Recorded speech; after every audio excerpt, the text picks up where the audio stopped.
Baik, assalamualaikum warahmatullahi wabarakatuh. Perkenalkan, nama saya Abdal Taufik dengan NIM 1813030026. Saya kuliah di Universitas UIN Imam Bonjol Padang. Saya di sini membuat tutorial ini atau channel ini sebagai pengganti UTS saya dalam mata kuliah Hukum HAM dengan Bapak dosen pengampunnya adalah Pak Roni Effendi MH. Baik, saya di sini akan menjelaskan tentang Hukum HAM Internal Criminal Code. Langsung saja, pembahasan yang pertama adalah yang A, kedudukan ICC dalam pengadilan internasional. Pengadilan Pidana Internasional atau dalam bahasa Inggris disebut Internal Criminal Code dalam kurung ICC merupakan lembaga hukum independen dan permanen yang dibentuk oleh masyarakat negara-negara internasional untuk menjatuhkan hukuman kepada setiap bentuk kejahatan menurut hukum internasional, di antara genosida, kejahatan yang terdapat kemanusiaan, dan kejahatan perang dan kejahatan agresi.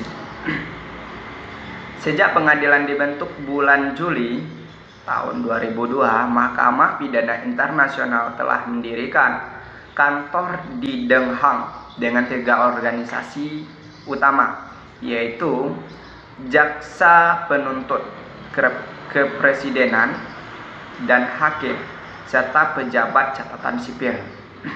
Dalam Statu Roma ditegaskan bahwa ICC dapat menjalankan fungsinya dan kewenangannya di wilayah negara yang memastikan Statu Roma.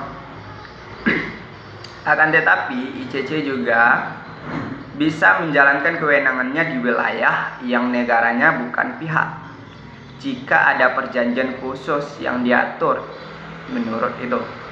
Untuk menegaskan suatu hukum perlakuan kejahatan atas pengadilan nasional dan pengadilan internasional, maka Mahkamah Pidana Internasional yang bersifat permanen ialah salah satu cara menghapus terjadinya praktek imputasi yang terjadi terutama saat Baik, selanjutnya Pengadilan Nasional akan selalu mempunyai yudikasi atas sejumlah kejahatan. Pengadilan Nasional akan tetap menyelidiki dan menjatuhkan hukum atas kejahatan dalam yudikasi mereka. Atas dasar saling melengkapi, Mahkamah Pidana Internasional akan bertindak hanya jika Pengadilan Nasional tidak mampu atau tidak mau menerapkan yudikasi. Jika Pengadilan Nasional mampu dan mau menerapkan yudikasi, Mahkamah Pidana Internasional tidak dapat mencampurinya. Mahkamah Pidana Internasional akan melengkapi, bukan mengambil alih yudikasi Pengadilan Nasional. Yang poin B, selanjutnya yaitu poin B, yaitu sumber hukum ICC. Sumber hukum ICC dibentuk berdasarkan Statuta Roma tahun 2002. Pasal 5 ayat 1 Statuta Roma tahun 2002 menegaskan bahwa yudikasi tidak tindakan pidana yang menjadi kewenangan ICC adalah yang pertama adalah genosida, yang kedua adalah kejahatan terhadap kemanusiaan, yang ketiga adalah kejahatan perang, yang keempat adalah agresi. Adapun dalam pasal 11 ayat 1 Status Roma tahun 2002 mengemukakan, yaitu ICC hanya memiliki yudikasi terhadap kejahatan yang dilakukan setelah berlakunya Status Roma tahun 2002 pada 1 Juli tahun 2002. Selanjutnya yaitu poin C, yuridikasi ICC. Pada pasal 1 ayat 5 Statu Roma telah menegaskan yudikasi pengadilan pidana internasional terbatas pada 4 bentuk internasional, yaitu yang pertama adalah genosida, yang kedua adalah kejahatan terhadap manusia, yang ketiga adalah kejahatan perang, yang keempat adalah kejahatan agresi. Keempat bentuk kejahatan tersebut mampu membentuk internasional kriminal dalam Pengertian stop suit. Berkaitan dengan yudikasi atau kewenangan mengadili, maka ICC dibatasi oleh beberapa hal. Yang pertama, berdasarkan subjek hukum yang dapat diadili atau personal, ICC hanya dapat mengadili individu. Pelaku kejahatan dalam yudikasi ICC harus mempertanggungjawabkan perbuatan secara individu. Itu yang pertama. Yang kedua adalah berdasarkan jenis kejahatan yang menjadi ruang lingkup atau mental jurisdiction. Maka yudikasi ICC adalah pada kejahatan-kejahatan yang mampu kejahatan paling serius dalam pandangan masyarakat internasional yang diatur dalam pasal 5 8 Status Roma tahun 1998. Kejahatan-kejahatan yang dimaksud sebagai berikut. Yang pertama adalah kejahatan genosida. Yang kedua adalah kejahatan terhadap manusia. Yang ketiga adalah kejahatan perang. Yang keempat adalah kejahatan agresi. Selanjutnya yang C. Ketiga berdasarkan waktu. Yang ketiga adalah berdasarkan waktu atau temporal jurisdiction. ICC hanya memiliki yudikasi terhadap kejahatan yang dilakukan secara berlaku. Terberlakunya suatu norma, yaitu 1 Juli tahun 2002. Bila mana suatu negara menjadi pihak serta berlakunya statuta, maka ICC hanya memiliki yudikasi terhadap kejahatan yang dilakukan secara statuta. Setiap negara tersebut kecuali jika negara tersebut membuat deklarasi sebagaimana dinyatakan dalam pasal 12 ayat 3 statuta.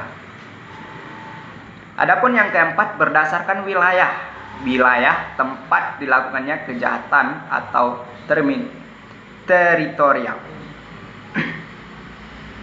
Maka ICC dapat mengadili kasus-kasus yang diserahkan oleh negara peserta yang wilayahnya menjadi tempat dilakukannya kejahatan internasional. Termasuk dalam pengadilan ini adalah negara di mana kapal atau pesawat didaftarkan jika kejahatan dilakukan di atas kapal atau di atas pesawat. Di samping itu, yudikasi ICC juga berlaku dalam wilayah bukan negara. Pihak yang mengakui yudikasi ICC berdasarkan deklarasi ad hoc. Yudikasi merupakan kewenangan dalam bertindak berdasarkan ketentuan yang berlaku mengenai tugas, fungsi, dan tujuan berdasarkan Mahkamah Pidana Internasional yang memiliki yudikasi yang diantaranya. Yang pertama adalah yudikasi personal. Yudikasi personal adalah kewenangan yang dimiliki oleh mahkamah untuk mengadili para pelaku kejahatan atau tindakan pidana yang berupa orang-orang atau individu-individu yang harus bertanggung jawab atas kejahatan yang dilakukan sebagaimana yang telah ditentukan dalam Statut Roma tahun 1998. Adapun pasal 25 ayat 1 sehingga dalam hal ini negara bukan merupakan yudikasi personal bagi mahkamah atau subjek hukum internasional yang lain. Adapun yang kedua adalah yudikasi teritorial. Yudikasi teritorial ini adalah kewenangan mahkamah dalam menjalankan tugas dan fungsinya sebagai badan pengadilan internasional berdasarkan lokasi atau wilayah hukum atau batas kejahatan internasional itu terjadi. Pada dasarnya, yudikasi ini berlaku di wilayah negara-negara peserta dalam Statut Roma tahun 1998. Apabila terjadi kejahatan lintas batas teritorial negara. Adapun yang ketiga adalah yudikasi temporal. Yudikasi temporal adalah kewenangan mahkamah sebagaimana yang diatur dalam pasal 1 ayat 1 dan 2 Statut Roma tahun 1998 yang berbunyi, mahkamah hanya memiliki yudikasi atas kejahatan yang dilakukan serta atas kejahatan yang dilakukan setelah melalui berlakunya statuta ini. Mahkamah tidak memiliki yudikasi atas kejahatan yang terjadi sebelumnya. Hal ini sesuai dengan salah satu asas hukum pidana internasional, yaitu asas non-regulatif. Hal tersebut berdasarkan pada pasal 24 ayat 1 Statu Roma tahun 1998. Selanjutnya yaitu yudikasi kriminal. Nah, ini yudikasi kriminal adalah yudikasi yang dimiliki oleh mahkamah dalam menjalankan tugasnya untuk mengadili kejahatan internasional yang termasuk atau yang diatur dalam Statu Roma tahun 1998. Dalam yudikasi kriminal, mahkamah telah diatur dalam pasal 5 Statu Roma tahun 1998 yang menyatakan kejahatan dalam yudikasi mahkamah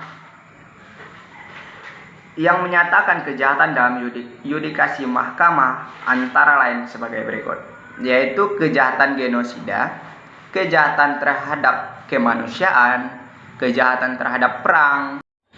Baik, mungkin itulah hasil presentasi saya. Semoga apa yang saya presentasikan ini menjadi ilmu bermanfaat bagi kita semua dan kepada Bapak Roni MH. Semoga memberikan nilai-nilai yang terbaik bagi saya. Amin. Assalamualaikum warahmatullahi wabarakatuh.